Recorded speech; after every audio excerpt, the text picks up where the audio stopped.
ช่างครับวันนี้มาทำอะไรครับสวัสดีค่ะวันนี้จะมาเจียใบวาวอันนี้ว่าวไหมว่าวเดิมก้อนเจียก่อนเจียเลยบอกปะอันนี้คือว่าวไหมเด้ของไม่ของไหมแบบบอกกันใส่งานเลยบอกปะยังบ่ผ่านการใช้งานคุณอ่ะปาชิโตเป็น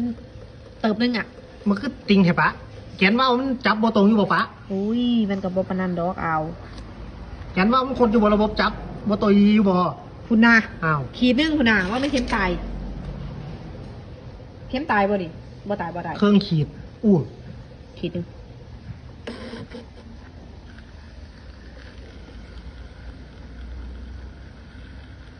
อันนี้มันบ่ได้จับมาจะเริ่มการทำการบรรเลงนะทำการนี่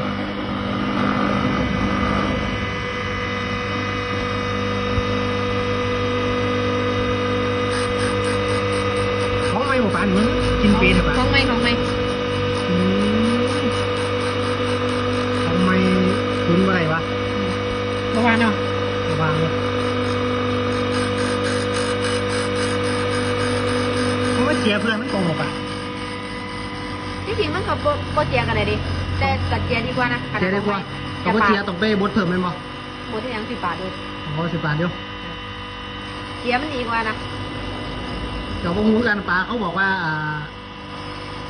แต่เจียแล้วต้องไปบดเพิ่มมันเป็นความจริงอยู่ป่ะใช่ป่ะบริษัทเองทุกอย่างเนี่ยเห็นเขาดราม่ากันอยู่ตอนนี้โอ้โหเดี๋ยวโบเดี๋ยวแต่เจียแล้วคือจบเลยป่ะกับโบหัวที่นี่ทำก็ประกัน1 ปีนะปิดเครื่องนะบริคิงใครอ่ะก็นั่นเลยสิอันนี้แล้วยังปลามันจะบอกกี่วงอ่ะโบ